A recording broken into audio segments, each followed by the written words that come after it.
네, 한덕의 덕분에 돈 벌어볼 수 있는 시간입니다. 엠뱅골드 최현덕 매니저와 함께하겠습니다. 어서 오세요. 네, 안녕하십니까? 네, 안녕하십니까? 네.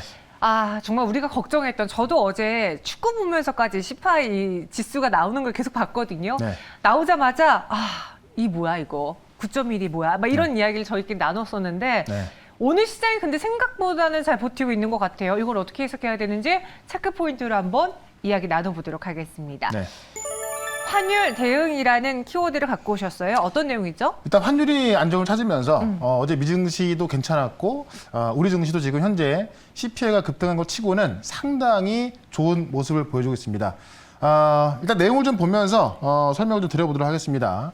일단은 CPI가 제가 9% 이상 나오면은 굉장히 충격적이다라고 말씀드렸는데 저는 어제 이제 주변에 뭐라고 말했냐면은 절대 나오자마자 바로 확인하지 마라. 어차피 이제 미증시 반응을 보고 나서 우리 증시가 대응을 해야 될 것이기 때문에 어차피 잘 안 나오면은 잠이 더 안 오고 잘 나와도 좋아서 잠이 안 오고 그래서 아침에 확인하라고 말씀드렸는데 결국 아침에 일어나니까는 CPI 쇼크에도 불구하고 일단 안정세가 나왔습니다. 미국 소비자 물가 전년 대비 9.1% 올랐기 때문에 시장 뭐 최고치를 기록하기도 했습니다만 시장 예상치보다 훨씬 높게 나온 거고요. 1981년 이후 최고치고 전달 대비도 1.3% 상승하면서 지금 4개월 동안에 3개월 연속 1% 이상 상승이 나오고 있는 겁니다. 그래서 상당히 높게 나온 건데 일단 바이든 대통령 같은 경우는 이 구닥들의 통계다. 지난 데이터이기 때문에 왜곡돼 있다라고 했고 실제로 이제 이 CPI 쇼크를 만드는 그 어떤 상품 가격이라든가 유가는 6월 중순부터 쭉 내려와 있기 때문에 6월 달 데이터로 보는 것은 좋은 게 아니다라고 했습니다. 그리고 그 전날에 CPI가 10% 나올 수 있다는 그런 찌라시가 돌았기 때문에 시장은 비교적 안정을 찾았다. 다만 지금 100bp 금리 인상, 제가 이제 전보 울트라 이렇게 말씀드렸었는데 75bp 인상도 상당히 많이 하는 건데요. 이제 이 CPI가 9.1% 나오다 보니까는 시장에서는 이번 다다음 주에 있을 FOMC 회의에서 100bp 금리 인상을 할 것이다라고 하면서 이 확률이 지금 80%까지 좀 올라와 있는 상황입니다. 이미 캐나다 중앙은행은 1% 그러니까 100bp 인상을 단행했습니다. 그래서 이 가능성이 있기 때문에 사실 아직까지 우리가 안심할 수는 없다라는 거고 실제로 이제 이 달러 인덱스가 안정을 찾으면서 우리나라 원달러 환율도 지금 안정을 찾고 있기 때문에 사실상 좀 괜찮은 모습입니다만요. 일단 좀 그 차트 그림을 좀 보도록 하겠습니다. 지금 보시면 75bp 인상 확률이 엊그제까지만 하더라도 90%였고요. 이 100bp 그러니까 100bp 인상할 확률은 9%였는데 지금 82%까지 올라온 겁니다. 그러니까 이거는 연준이 할 거다라는 것이 아니고 시장에서 예상을 하고 있는 거예요. 그러니까 할 수도 있고 안 할 수 있는 건데 제 생각에는 과연 연준이 100bp 인상을 할까? 실제로 지금 이 다른 물가지수 데이터가 상품 가격이라든가 뭐 보시면 아시겠지만은 유가도 다 많이 내려왔기 때문에 과연 할까라는 어떤 그런 좀 의구심이 있는데 어쨌든 시장에서는 지금 82%가 100bp 인상할 것이다라고 본다면 연준에서는 어차피 이렇게 시장에서 예상하고 있는 게 반영이 돼 있기 때문에 할 수도 있는 거거든요.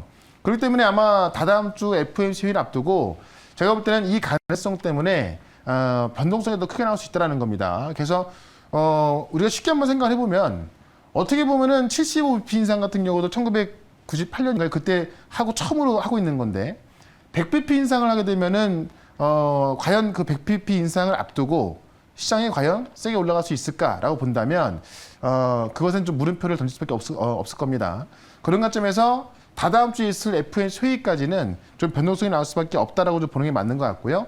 다음 화면을 보게 되면은 시장에서 그나마 지금 안정을 찾고 있고 또 환율의 안정을 찾고 있는 게 뭐냐면 지금 그 까만색 선이 안 나오는군요. 지금 실제로 이제 헤드라인 CPI는 9.1%로 올라가고 있습니다만 지금 5.9% 나오죠. 코어 CPI는 떨어지고 있거든요. 그러니까 실제로 식품과 에너지를 포함한 CPI는 급등이 나오고 역시나 이것도 이제 이번 주 고점으로 보고 있는 거죠. 왜냐면 이미 상품 가격하고 유가는 이미 빠져있기 때문에 그리고 이제 코어 CPI도 지금 3개월째 주춤하고 있기 때문에 다음 달부터는 인플레가 이제 내려올 것이다. 물가 지표가 내려올 것이다라고 거의 확신을 하는 상황이라서 지금 시장에서는 당장 나온 최고치보다는 앞으로 좋아지겠지라고 보고 있는 겁니다. 근데 이와 관련해서 지금 금리 인상은 또 이 100bp 가능성 높게 보고 있기 때문에 아직까지는 어느 장단에 맞추기가 좀 애매한 상황입니다. 그렇기 때문에 이 100bp 이상 가능성이 계속 높은 상황에서는 시장에서는 언제든지 변동성이 있을 수 있는 거고 충분히 또 하방으로 갈 수 있는 그런 어떤 좀 핑계거리라든가 그런 어떤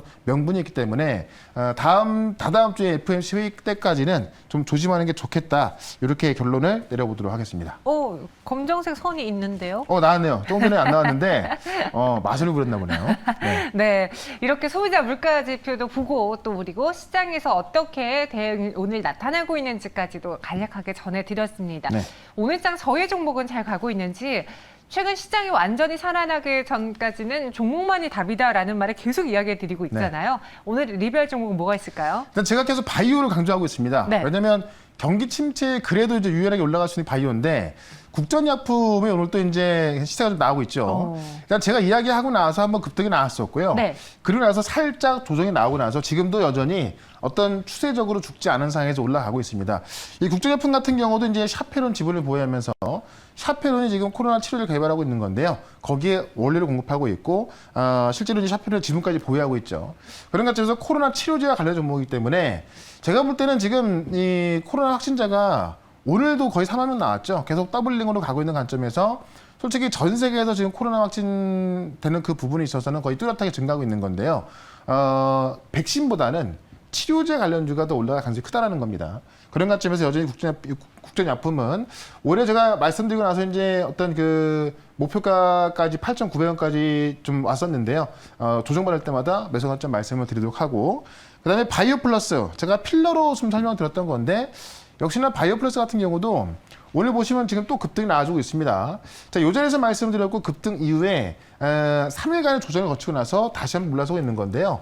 이 어떻게 보면은 이 바이오 플러스 같은 경우는 필러 종목이기 때문에 리오프닝이랑 관련이 있는 건데 지금 전 세계에서 지금 코로나 확진자가 증가하고 있음에도 불구하고 방역 체계를 강화하고 있지는 않고 있죠.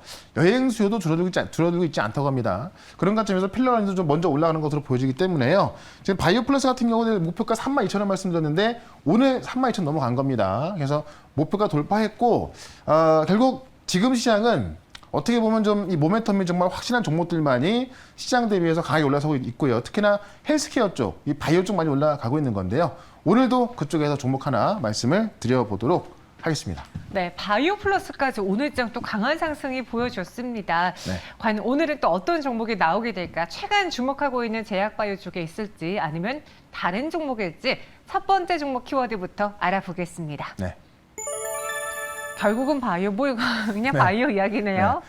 왜냐면 어쨌든 지금 이 경기 침체에는 하반기까지는 우려가 나올 수밖에 없습니다. 네. 그런 관점에서 이 바이오 같은 경우는 이제 쉽게 말씀드리면은 우리가 아플 때 무조건 써야 되는 이 필수 소비재이기 때문에 그런 관점에서 뭐 과대납폭의 바이오 종목들로 지금 수급이 많이 들어가고 있다라고 좀 보시면 될 것 같고요. 내용을 좀 볼게요. 결국 이 찬바람 불 때 죽자 뭐 이런 내용인데 해외 기업 인수에 나선 K바이오, 그러니까 바이오 제약사들이요. 사실 지금 상당히 어렵습니다. 왜냐하면 이 경기가 안 좋다 보니까는 이 어떤 투자가 잘 안 나오고 있죠. 그러다 보니까는 진짜 뭐 어떻게 보면은 이 어떤 지원금을 받지 못하면 망할 수 있는 그런 기업도 많이 나오고 있는 건데 그만큼 어려운 상황입니다. 그런 와중에 우리 바이오 기업들 같은 경우는 코로나로 돈을 많이 번 그런 기업들 위주로 해외 기업 인수에 나서고 있다. 지금 쌀 때 죽고 있다는 이야기입니다. 실제로 인수하고 있다는 이야기인데요. 내용을 좀 먼저 보도록 할게요. 지금 세계적인 경기 침체가 나오면서 실제로 이제 이 바이오 쪽에 이 투자 상황이 좀 위축돼 있다라는 그런 내용들인데 우리나라 제약 바이오 기업들이 지금 바이오 기업을 인수하고 있다라는 내용입니다. 실제로 이제 자금 확보에 어려움을 겪고 있는 이 바이오 기업들이 어떤 이 VC, 이 벤처 캐피탈의 투자의 눈높이가 높아진 거죠. 그러니까 지금 어느 정도는 돼야 투자할 수 있는 건데 그게 안 되기 때문에 상당히 어려움을 겪고 있고 그러다 보니까는 매물 자체가 상당히 싸게 나오고 있는 겁니다. 그러니까 유럽 소재의 바이오 벤처의 인수 단가가 예전보다 훨씬 내려갔다고 합니다. 그만큼 워낙 힘든 상황에서 단가가 내려가고 있는 거고요. 그러다 보니까는 그런 기업들을 싸게 살 수 있고 우리나라 기업들이 사고 있다는 겁니다. 그만큼 이 제약 바이오 기업들이 너무나 과대납폭입니다만은 그 중에서 알짜배기 종목들은 이미 많은 사람들이 사고 있다는 이야기를 좀 말씀을 좀 드리고 싶은 거고요. 국내 제약 바이오 기업에는 지금 기회로 다가오고 있는 건데 실제로 SD 바이오센서가 이 미국의 체외 진단 기업인 이 메리디안을 2조 원 주고 인수했고요. SK 바이오사이언스 같은 경우는 지금 미국과 유럽에 기반을 둔 기업 중에서 인수 대상을 추리고 있고요. 그다음에 이 중견제약기업인 JW그룹 같은 경우도 지금 해외 투자를 모색하고 있습니다. 그러니까 실제로 자금을 좀 쌓아놓은 제약주 같은 경우는 해외 기업 인수를 위해서 노력하고 있다는 이야기입니다. 그런 관점에서 오늘도 이 제약바이오 기업들 굉장히 싼 게 하나 있거든요. 그거를 오늘 말씀을 드려보도록 하겠습니다. 알겠습니다. 바이오인데 굉장히 싸다. 이거 좀 약간 아이러니하겠지만 이따가 차트 보시면은 네. 와 이렇게 쌌어 아마 보고 계실 겁니다. 아마. 네. 보고 계실 겁니까? 알겠습니다. 어떤 종목인지 첫 번째 오늘도 바이오로 공략을 해보겠습니다. 현덕 덕분에 첫 번째 종목은요. 네. 엔즈캠 생명과학이네요. 주가가 정말 많이 내려와 있는데 네. 앞으로의 어떤 기술 수출 가능성이라는 이런 거 본다면 지금 상당히 저평가되어 있습니다. EC18이라는 이제 이 면역 조절제를 가지고 지금 파이프라인을 만들어서 지금 어떻게 보면 이제 기술 수출도 좀 하고 있고 실제 몇 개는 좀 해놓은 기업인데 주력 파이프라인인 이 그 PET 면역 조절제 이 EC18을 갖고요. 지금 구강점막염, 그다음에 호중고 감소증, 비알코올 지방 간염, 그다음에 이 면역 항암제 병역 요법까지 다수의 적응증으로 개발하고 있습니다. 그래서 이 주력 파이프라인 6개 되고 있는 건데요. 그중에 지금 구강점막염에 미국 임상 이상을 작년에 이제 이상 결과 나왔고요. 이걸 갖고 지금 기술 수출을 좀 준비를 하고 있습니다. 근데 이 결과 상당히 좋게 나왔는데 이건 제가 잠시 한번 보여드리고요. 실제로 지금 이거 말고도 코로나 백신 관련해서 그 CMO 사업에 진출했는데 인도 제약회사인 이 자디어스 캐들라가 개발한 pDNA 이 백신을 이 백신 공급을 하기 위한 이 생산 공급 의향서를 또 체결했습니다. 그래서 일단 코로나 백신 CMO 사업을 좀 추진하고 있고요. 실제로 당장 이 주가가 올라갈 수 있는 것은 아마 이 구강점막염 기술 수출 가능성인데 이거 그림을 하나 좀 보도록 할게요. 실제로 임상 결과가 어떻게 나와 있냐면은 지금 주평가 변수 듀레이션이 지금 이제 이 대조군에서 13일 나왔는데 지금 이 EC18에서는 평균 그 100% 감소가 나온 거 0일 나왔죠. 그러니까 실제로 지금 이 완벽한 결과가 좀 나오고 있고요. 이 임상 결과가 작년 말에 나왔거든요. 그래서 지금 상반기를 지나고 있는데 지금 요걸로 이제 먼저 기술 수출을 좀 준비하고 있고요. 기술 수출 이후에 3상까지 또 적절로 간다는 판단입니다. 그런 관점에서 아마 조만간 이 결과는 나와 있기 때문에요. 어떤 기술 수출에 대한 어떤 금액적인 이야기 나올 것이고 지금 실제 이 글로벌 제약사하고 지금 협의를 하고 있거든요. 그런 관점에서 지금의 주가는 너무 싼 부분에 있다. 차트를 좀 보도록 하겠습니다. 차트 보시면 제가 아까 차트 보면 정말 싸게 느낄 것이다라고 말씀드렸는데 정말 많은 기간 뭐 급락이 나온 건 아닙니다만은 워낙에 지금 시장이 안 좋았기 때문에 슬금슬금 계속 내려왔죠. 이 바닥에서 이제 올라가려고 하고 있는 겁니다. 그래서 지금 보시면 코로나 관련주라든가 웬만한 제약바이오 기업들이 한번 좀 시장 나와 있거든요. 근데 지금 이 그 엔지캠 생명과학 같은 경우는 시세가 전혀 안 나와 있습니다. 그렇기 때문에 여기서 이제 어떤 기술 수출 가능성이라든가 어떤 미팅 내용이라든가 아니면 이제 지금 인도 제약사하고 지금 진행하고 있는 백신 그 공급 계약이라든가 그런 이야기가 좀 가셔야 된다면은 이 가격대에서는 충분히 주가가 좀 급등할 수 있다는 겁니다. 그런 관점에서 가장 싸게 살 수 있는 이 바이오 종목으로 말씀드리고요. 일단 목표가를 25,000원까지 지금 전에서 20% 이상 보도록 하고요. 손절가는 17,000원으로 대응을 해보도록 하겠습니다. 진짜 이렇게 길게 보니까 그동안 투자자분들 얼마나 힘드셨을까라는 생각이 들어요. 갖고 있는 분들은 상당히 힘들었을 것 같은데 네. 실제로 이제 지금 이 C18이라는 지금 치료제가 이 어떤 그 면역 요법에 있어서 상당히 좀 효과를 보고 있거든요. 그래서 쓸 때가 되게 많이 있어요. 그런 네. 관점에서 지금 제약바이오 기업들이 수급이 들어오고 있을 때 아마 같은 바람을 탄다면 주가는 좀 빨리 회복을 할 것으로 좀 보여집니다. 알겠습니다. 엔지캠 생명과학 저희는 볼게요. 목표 주가는 25,000원, 손절가는 17,000원으로 제시해 드렸습니다. 네. 이어서 두 번째는 또 어떤 종목일까요? 이번에도 힌트로 먼저 섹터를 알아보도록 하죠. 폭염이 시작한다. 네. 아니 근데 폭염이 시작이 됐는데 사실 너무 덥잖아요. 비가 그쵸. 와도 습하고 더운데 최근에 여름 수혜주들은 하나도 못 간 것 같아요. 그러니까 지금도 사실 굉장히 더운데 네. 아직 시작도 안 했다. 왜냐하면 지금 그래도 간간히 비가 내리면서 그 더위가 지금 어떻게 보면 여름에 다가올 더위보다는 좀 덜하다 이렇게 좀 보고 있는 건데 그런 관점에서 아마 이 얘기 가지고요. 아직도 폭염 이미 하고 있는데 시작 안 했단 말이야? 이렇게 보실 겁니다. 실제로 이제 이번 주까지 비가 좀 간간히 오고요. 장마가 끝나면서 본격적인 폭염이 좀 시작된다고 합니다. 중국은 이미 시작했고요. 그래서 내용을 좀 먼저 보도록 할게요. 지금 중국은요, 40도 찜통 무더위가 기승을 부린다. 지금 84개 도시에 폭염주의보가 발령됐다. 자, 40도 상상해봤습니까?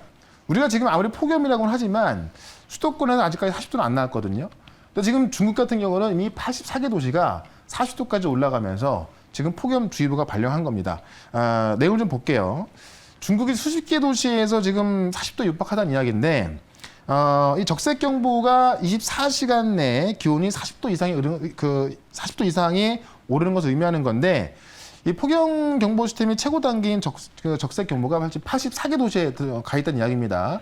상하이만 보더라도 전날 폭염주의보가 또 발령했는데, 상하이 같은 경우는 1873년 이후에 40도를 넘어서는 게 딱 15일밖에 없거든요. 근데 지금 그게 지금 시작하고 있는 거고요.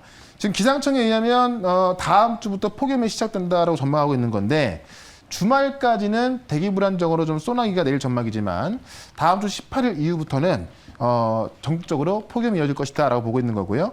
이 무더위가 몰려오면서 지금 이 어떤 그 전력 수급 우려가 다시 좀 불거질 것을 보여주고 있습니다. 그런 관점에서 요와 관련된 1번 종목 하나 말씀을 드려보도록 하겠습니다. 1번 종목? 그러면 여름 수혜주예요? 아니면 에너지주예요? 둘 다 해당이 될 것 같아요. 네. 그래요. 그럼 제가 생각했던 종목은 아니네요. 에너지가 아니었거든요. 어떤 종목일지 두 번째 종목 만나보도록 하겠습니다. 옴니 시스템. 스마트 그리드이기 때문에 네. 에너지와도 좀 연관이 있죠. 왜냐하면 이제 에너지를 조절할 수 있는 거니까. 근데 원래 폭염하면 이제 스마트 그리드에서 옴니 시스템 좀 1번 종목으로 보시면 될 것 같은데요.